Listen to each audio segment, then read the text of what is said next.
ఇక ట్రంప్ మరోసారి నోరు పారేసుకున్నారు సార్. భారత్ రష్యాలువి మృత ఆర్థిక వ్యవస్థలు అంటే డెడ్ ఎకానమీ అంటూ ఆయన విమర్శించారు. మరి ఈ విమర్శల వెనుక ట్రంప్ ఆంతర్యం ఏమై ఉండొచ్చు సార్? అంతర్యం కన్నా ఇది ఉన్మాదము, దుర్మార్గము. నేను కూడా చూశాను. India and Russia dead economies, వాళ్ళు ఇద్దరు కలిసి మునగండి అంటున్నాడు. ఐ డోంట్ కేర్, నేను ఇండియాతో వాణిజ్యం చేయడమే తక్కువ, అసలు రష్యాతో అసలు వ్యాపారమే చేయడం లేదు, ఇద్దరు కలిసి చావండి అంటున్నాడు.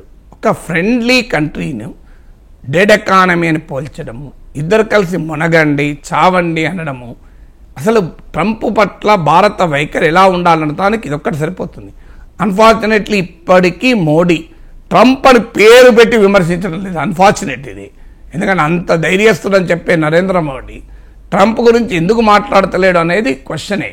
ఎందుకంటే ట్రంప్ గెలిపించడంలో భారతీయ జనతా పార్టీ ఆశలు ఆకాంక్షలు కూడా ఉన్నాయి. అబ్కి బార్ ట్రంప్కి సర్కార్ అన్నారు, హౌడీ మోడీ అన్నారు, నమస్తే ట్రంప్ అన్నారు, అసలు మామూలుగా లేదు కదా. అలాంటిది ఇవాళ నరేంద్ర మోడీ ప్రభుత్వం ఎందుకు మాట్లాడదు? ఇంత అన్యాయంగా భారతదేశాన్ని డెడ్ ఎకానమీ, అసలు మొదలు is it factually correct? So భారతదేశ ఆర్థిక వృద్ధి రేటు ఈవెన్ టుడే అమెరికా వృద్ధి రేటు కన్నా 2 to 3 times ఎక్కువ అని చెప్పి నేను అమెరికా కన్నా గొప్ప ఆర్థిక వ్యవస్థ ఇండియాది అనడం లేదు. ఎందుకంటే America size of the economy వేరు, India size of the economy వేరు. మనది $3-4 trillion మధ్యలో ఉంటే వాళ్ళది $29-30 trillion. అంటే సుమారుగా రఫ్గా చెప్తున్నాను, సబ్జెక్ట్ టు వెరిఫికేషన్, మన ఎకానమీ కన్నా 10 రెట్లు పెద్దది అమెరికన్ ఎకానమీ. అందువల్ల పర్సంటేజెస్ ద్వారా మనం కంపేర్ చేయలేం. కానీ అదే సమయంలో India is not a dead economy అనటానికి మాత్రం ఈ కంపారిజన్ చేస్తున్నాను నేను. అంటే నేను మీడియాలో చదివాను నిన్న, వరల్డ్ ప్రపంచ ఆర్థిక వృద్ధి రేట్లో మొత్తం ప్రమాణంలో 17% ఇండియాలోనే సాధ్యమైంది. అందులో world economic output growth rate కన్నా కూడా 2 to 3 times ఎక్కువ.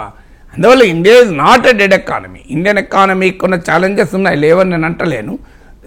జాబ్స్ ఒక ఛాలెంజ్గా ఉంది, మీకు ఫుడ్ ఇన్ఫ్లేషన్ ఒక ఛాలెంజ్గా ఉంది, ఇండియన్ ఎకానమీ ఛాలెంజెస్ ఉన్నాయి. కానీ ట్రంప్ చెప్తున్న డెడ్ ఎకానమీ కాదు. అందులో ఆ మాట కడితే అమెరికన్ ఎకానమీ ట్రంప్ వచ్చాక ఘోరంగా దెబ్బతింటుంది. డాలర్ వాల్యూ ఇప్పటికీ వరల్డ్ కరెన్సీస్తో పోలిస్తే, డాలర్ ఇండెక్స్ అంటారు, బాస్కెట్ ఆఫ్ 6 ఇంటర్నేషనల్ కరెన్సీస్తో, 6 ప్రపంచంలోని ముఖ్య కరెన్సీలతో పోలిస్తే అది 2025లో నియర్లీ 7% డ్రాప్ అయింది. డాలర్ ఏమో రోజు రోజుకు వాల్యూ పడిపోతుంది.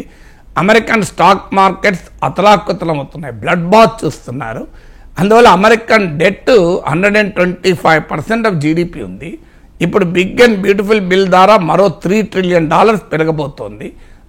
ఆయన ఫస్ట్ టైం ప్రెసిడెంట్గా ఉన్నప్పుడు సుమారు $8 trillion పెంచాడు అప్పును. ఇప్పుడు ఒక్క బిగ్ అండ్ బ్యూటిఫుల్ బిల్ ద్వారానే $3 trillion అప్పు పెంచబోతున్నాడు. సో అమెరికా అప్పు సివియర్ పెరుగుతూ పోతుంది, అమెరికన్ డాలర్ వాల్యూ పడిపోతుంది, అమెరికన్ స్టాక్ మార్కెట్స్ అతలాకుతలమవుతున్నాయి. అమెరికాకున్న హైయెస్ట్ క్రెడిట్ రేటింగ్, అంటే అప్పించడానికి క్రెడిట్ వర్తీనెస్ను క్రెడిట్ రేటింగ్ అంటారు. క్రెడిట్ రేటింగ్ ఫిచ్, మూడీస్, అన్ని రేటింగ్ సంస్థలు అమెరికా క్రెడిట్ రేటింగ్ను తగ్గించాయి. చరిత్రలో ఈ 50-60 ఏళ్లలో మొదటిసారి అనుకుంటాను అమెరికా క్రెడిట్ రేటింగ్ను హైయెస్ట్ స్థాయి నుంచి తగ్గించారు. ఈవెన్ టుడే, నిన్నకాక మొన్న మోడీస్ రిపోర్ట్ కూడా అమెరికాలో రిసెషన్ వచ్చే అవకాశాలు 48% అని చెప్తోంది. సో అమెరికన్ ఎకానమీలో ఇన్ని ఛాలెంజెస్ ఉంటే మన అమెరికన్ ఎకానమీ డెడ్ ఎకానమీ అనగలమా? సో ప్రతి ఎకానమీలో ఛాలెంజెస్ ఉంటాయి. ఇక అమెరికా ట్రంప్ చెప్తున్నట్టు మరి ఇండియాతో ట్రేడే లేకపోతే ఇండియా మీద శాంక్షన్స్ ఎందుకు, టారిఫ్లు ఎందుకు? If you don't care why are imposing taxes, why are imposing tariff, దానికి ఆన్సర్ ఉండాలి కదా. సో అందువల్ల ట్రంప్కి అర్థం కావాలి, ఇండియా అమెరికా ట్రేడ్ $130 billion, అంటే $13,000 కోట్ల. ఇందులో $88 billion India exports to America, $42 billion మాత్రమే ఇండియా ఇంపోర్ట్స్ ఫ్రమ్ అమెరికా. అందువల్ల మనకు అమెరికాతో ట్రేడ్లో, బైలేటరల్ ట్రేడ్, ద్వైపాక్షిక వాణిజ్యంలో $46 billion సర్ప్లస్ ఉంది. ఇండియా వైపు సర్ప్లస్ ఉంది, అమెరికా వైపు డెఫిసిట్ ఉంది. మరి ఎలా రకంగా ఇది డెడ్ ఎకానమీ అవుతుంది? సో అందువల్ల ట్రంప్ చెప్పాలి కదా. సో అందువల్ల ఈ dead mind, sick mind, dead economy అనటానికి that only reflects Trump sick mind. Trump ఇలా ఎందుకు బరితెగించిపోతున్నాడు రోజు రోజుకు అంటే భారత ప్రభుత్వం ఇప్పటికీ కూడా ఏమీ అనలేకపోవడమే. ఎందుకంటే Trump Pakistan I love you అన్నా మోడీ మాట్లాడాడు, ట్రంప్ హసీం మునీర్కి హైయెస్ట్ ఆనర్ ఇచ్చినా మోడీ మాట్లాడాడు, కాశ్మీర్ ఇష్యూ ఇంటర్నేషనలైజ్ చేస్తామన్నా మోడీ మాట్లాడాడు, నేనే యుద్ధం ఆపాను ట్రేడ్ అని అస్త్రాన్ని ప్రయోగించి అన్నా మోడీ బహిరంగంగా ఏం మాట్లాడాడు. పార్లమెంట్లో 2 గంటలు మాట్లాడినా ట్రంప్ పేరు తీయడం దాదాపు ఒకసారి కూడా తీసినట్టు లేడు. ఒక నో వరల్డ్ లీడర్ అంటాడు తప్ప ట్రంప్ అన్నాడు. ట్రంప్తో ఫోన్ సంభాషణలో చెప్పిన అంటాడు కానీ బహిరంగంగా ఒక్క మాట్లాడాడు. సో అందువల్ల ఇక ట్రంప్ రెచ్చిపోమంటే ఏం పోతాడు, మనం కామ్గా ఉంటే రెచ్చిపోడా. అన్ఫార్చునేట్లీ అమెరికాకు అత్యంత మిత్ర దేశాలకు కూడా ధైర్యంగా చెప్తున్నారు. కెనడా అమెరికాపై చాలా ఆధారపడ్డ దేశం.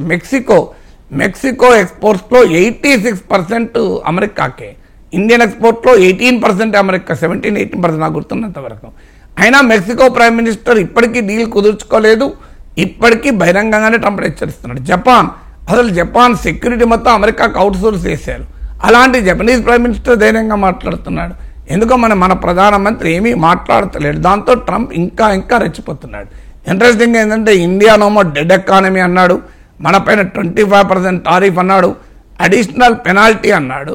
ఇప్పుడు పాకిస్తాన్తో డీల్ కుదుర్చుకున్నాడు. అమెరికా పాకిస్తాన్ కలిసి ఆయిల్ రిఫైర్ సెక్టార్ను డెవలప్ చేస్తారట. A day will come Pakistan will sell oil to India అంటున్నాడు. అంటే భారతదేశం పనికి మాలిన దివాలా తీసిన దివాలా కోర్ పాకిస్తాన్ పైన ఆయిల్ కొరకు ఆధారపడాలన్నది ట్రంప్ కోరిక. ఇప్పటికైనా భారత ప్రభుత్వానికి అర్థం చేసుకోవాలి, అమెరికాతో సాగిలపడే, అమెరికాతో రాజీ పడే ఫారిన్ పాలసీ దేశానికి ప్రమాదకరం.